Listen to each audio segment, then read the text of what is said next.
Hello, Sunday ആയിട്ട് ഒരു fish കട്ടിങ്ങിനുള്ള പരിപാടിയാണ്. പക്ഷെ ഫിഷ് മേടിക്കാൻ ചന്തയിൽ പോകണമല്ലോ, പോവാം, ബാ കമോൺ. ഞാൻ ഹെൽമെറ്റും പൈസയൊക്കെ എടുത്തിട്ടുണ്ട്. അങ്ങനെ പോകാനുള്ള തട്ടിക്കൂട്ടുള്ള പരിപാടീസാണ്. നല്ല തണുപ്പുള്ളത് കൊണ്ടാണ് ജാക്കറ്റ് ഇട്ടേക്കുന്നത്. വണ്ടിയിലൊക്കെ പോകണ്ടേ, പുറത്തോട്ട് പോകണം. വരൂ ക്യാമറാമാനും, കമോൺ. ഞാൻ അപ്പോൾ പോയിട്ട് വരട്ടെ. ഞങ്ങൾ ഇതൊക്കെയാണ് പോകുന്ന വഴിക്കുള്ള കാഴ്ചകൾ. ചെറിയൊരു ഗ്രാമമാണ് ഇത്, കാണാൻ നല്ല രസമൊക്കെയാണ്. നമ്മളിപ്പോൾ കേരളത്തിൽ നിന്നൊക്കെ വന്ന് നിൽക്കുന്നതുകൊണ്ട് നമ്മുടെ പണ്ടത്തെ ഒരു കേരളം പോലെയൊക്കെ ഫീൽ ചെയ്യും. ചെറിയ വഴികളിലൂടെയൊക്കെ കുറച്ചൊന്ന് പോകണം. ക്യാമ്പിൻ്റെ പുറത്താണ് നമ്മൾ പോകുന്ന വഴിക്കുള്ള ചെറിയതായിട്ടൊന്നും ഞാൻ ക്യാപ്ചർ ചെയ്തിട്ടുണ്ട്. നോക്കട്ടെ എന്തൊക്കെ ഫിഷ് ഇന്നുണ്ടാവുമെന്നൊരു ഐഡിയയും ഇല്ല. എന്തായാലും നോക്കട്ടെ എന്ത് മീനാണ് കിട്ടാൻ പോകുന്നതെന്ന് ഒരു ഐഡിയയും ഇല്ല. പോയി നോക്കാം. ഇത് ഇവിടുത്തെ ഗ്രാമമൊക്കെ എന്ന് പറഞ്ഞു കഴിഞ്ഞാൽ വീടുകൾ വളരെ കൺജസ്റ്റഡ് ആയിട്ടാണ് കേട്ടോ ഇരിക്കുന്നത്. എനിക്ക് ഭയങ്കര ഡൗട്ടൊക്കെയാണ് എപ്പോഴും, ഇവരൊക്കെ എങ്ങനെയായിരിക്കും താമസിക്കുന്നത്, ഇവർക്ക് ശ്വാസം മുട്ടത്തില്ലേ? അങ്ങനെയൊന്നുമില്ല, അവരൊക്കെ നല്ല അടിപൊളിയായിട്ട് ജീവിക്കുന്നുണ്ട്. എന്തായാലും നമ്മുടെ നാട്ടുചന്ത എത്താറായിട്ടുണ്ട്. ഇവിടെ മീനിൻ്റെ കച്ചവടമൊക്കെ കുറച്ച് നേരമേ ഉണ്ടാവുള്ളൂ. പിന്നെ കൂടുതൽ നേരം പച്ചക്കറിയുടെ ഒരു മാർക്കറ്റ് എപ്പോഴും ഓണായിരിക്കും. നമ്മുടെ മാർക്കറ്റ് എത്തിയിട്ടുണ്ട്. നല്ല കടൽ മീനൊക്കെ വന്നിട്ടുണ്ട്.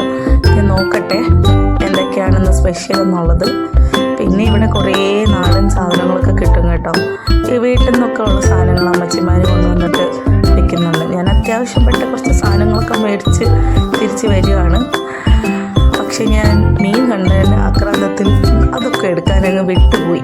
അതെപ്പോഴും അങ്ങനെയാണല്ലോ. കാര്യം എന്ന് വെച്ചാൽ നാട്ടിലെക്കാട്ടിലും നല്ല വിലക്കുറവിൽ മീൻ കിട്ടും. അതിൻ്റെ ഒരു ഇതാണെന്നും കൂടെ കൂട്ടിക്കോളും. ഇത് തിരിച്ച് ഞങ്ങൾ ക്യാമ്പിലേക്ക് പോവുകയാണ്. കുറച്ച് പോകാനുണ്ട്.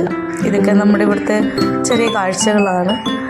പിന്നെ ഇവിടെ എന്ന് പറയുമ്പോഴത്തേക്കും നമ്മൾ ചോദിക്കും നിങ്ങളുടെ വീടിൻ്റെ, നമുക്ക് ആരുടെയെങ്കിലും വീട്ടിൽ പോകണം, എന്തെങ്കിലും സിവിലിയൻസുമായിട്ടൊക്കെ പരിചയമുണ്ട്, അവരുടെ അടുത്തോട്ടൊക്കെ എന്തെങ്കിലും ബർത്ത്ഡേ ഒക്കെ വിളിക്കുമ്പോൾ പോകാനുണ്ടെങ്കിൽ നമ്മൾ ചോദിക്കുമ്പോൾ അവർ പറയും ഹനുമാൻജിയുടെ ഒരു സ്റ്റാച്ചു ഉണ്ട്, അതിൻ്റെ അടുത്താണെന്ന്. പക്ഷെ ഒരു 10 വീട് കഴിയുമ്പോൾ ഒരു ഹനുമാൻജിയുടെ സ്റ്റാച്ചു വരും. ഞാനാണെങ്കിൽ ആദ്യം ഈ ഹനുമാൻജിയല്ലേ അവിടെ കണ്ടത്, ഇത് തന്നെയല്ലേ അപ്പുറവും കണ്ടത്, അങ്ങനെ കൺഫ്യൂസ്ഡ് ആയിട്ടുണ്ട്. ശരിക്കും പറഞ്ഞാൽ ഓരോ ഹനുമാൻജിക്കും ഓരോ പേര് വെച്ചിട്ടുള്ള സ്റ്റാച്ചു ആണ് ഇവിടെ ഉള്ളത്. അത് കാരണം ഇപ്പോൾ കുറേയൊക്കെ ഒരു ഐഡിയ ഉണ്ട്. പിന്നെ നമ്മളധികം പുറത്തങ്ങനെ വരാറില്ല.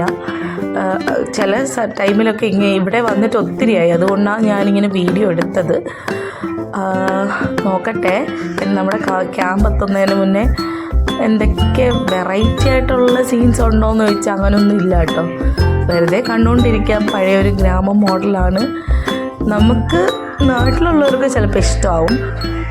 ഞങ്ങൾക്ക് ക്യാമ്പിനകത്തുനിന്ന് പുറത്തിറങ്ങുമ്പോൾ ഭയങ്കര ഒരു റിലീഫല്ല, ഒരു എന്താ പറയുക, വേറൊരു ലോകത്തോട്ട് വന്നൊരു ഫീൽ ഉണ്ടാവും. എപ്പോഴും നമ്മൾ നമ്മുടെ തന്നെ ആളുകളെ കണ്ടുകൊണ്ടിരിക്കുമല്ലേ. ഞങ്ങളെ ക്യാമ്പിലോട്ട് എൻട്രി ആവുകയാണ്. അവിടെ കുറച്ച് പ്രൊസീജിയേഴ്സൊക്കെ ഉണ്ട്, അതൊക്കെ ക്രോസ് ചെയ്ത് ഞങ്ങളങ്ങോട്ട് കയറും. എല്ലാവർക്കും കയറി പോകാൻ പറ്റത്തില്ലല്ലോ. ഞങ്ങളുടെ ക്യാമ്പിനകത്ത് കയറുമ്പോൾ കണ്ടോ വേറൊരു ലോകമാണ്, എൻറ്റയർലി ഡിഫറെൻ്റ് ആയിട്ടുള്ളൊരു. അപ്പോൾ ഞാൻ പറഞ്ഞില്ലേ, അതുകൊണ്ടാണ് നമുക്ക് പുറം ലോകം കാണുമ്പോൾ വേറെന്തോ ഒരു ഇതായിട്ട് തോന്നും. നമ്മുടെ ഇതിനകം ഈ ക്യാമ്പിനകവും നല്ല ഭംഗിയാണ്. എല്ലാ മിലിറ്ററി ക്യാമ്പിനകവും ഇതുപോലെ തന്നെയാണ്, ഒരു വെറൈറ്റിയാണ് കാണാനായിട്ട്. വളരെ പ്രകൃതി സൗന്ദര്യമൊക്കെ കീപ്പ് ചെയ്യുന്നവരാണ് ഇവിടെയുള്ളവർ. അത് നമ്മുടെ ഒരു മെയിൻ്റനൻസും അങ്ങനെയൊക്കെ തന്നെയാണ്.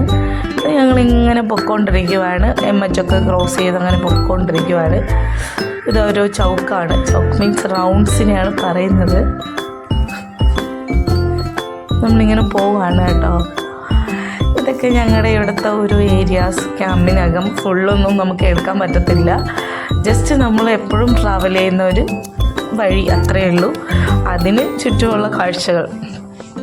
നമുക്ക് ഇതൊക്കെ ഇങ്ങനെ ഒരു എന്താ പറയുക, പുറത്തുനിന്നൊരു സിവിലിയൻ വരുമ്പോൾ അവർക്ക് നല്ല ഭംഗിയായിട്ട് തോന്നും. പട്ടാളത്തിൻ്റെ ആളുകൾ അവരുടെ തന്നെ ഒരു യൂണിഫോമിറ്റി മെയിൻറ്റെയിൻ ചെയ്യുന്ന ആളുകളാണ്. എന്തിനും ഏതിനും അവരെ എല്ലാ കാര്യത്തിനും ഒരു പ്രോട്ടോക്കോൾസ് ഉണ്ട്. ഇതൊക്കെ ഞങ്ങളുടെ ഏരിയാസ് കണ്ടല്ലോ, നല്ല ഭംഗിയില്ലേ. ഞങ്ങളുടെ ക്വാർട്ടേഴ്സൊക്കെ സ്റ്റാർട്ട് ചെയ്യാറായി.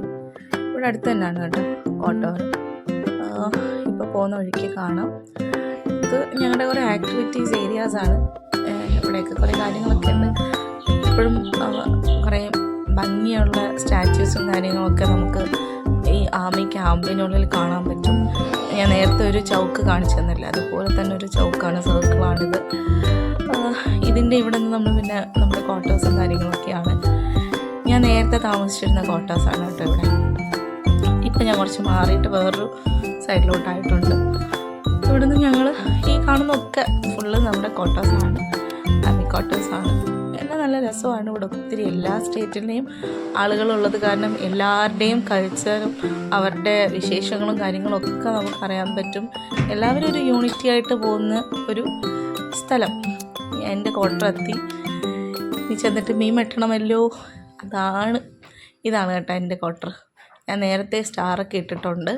ക്രിസ്മസ് ഒക്കെ അല്ലേ, അപ്പം നമുക്ക് നേരത്തെ സ്റ്റാറൊക്കെ ഇട്ട്, ഞാൻ മാത്രമേ ഇട്ടിട്ടുള്ളൂ. അങ്ങനെ നമ്മുടെ ക്വാർട്ടേഴ്സ് എത്തി.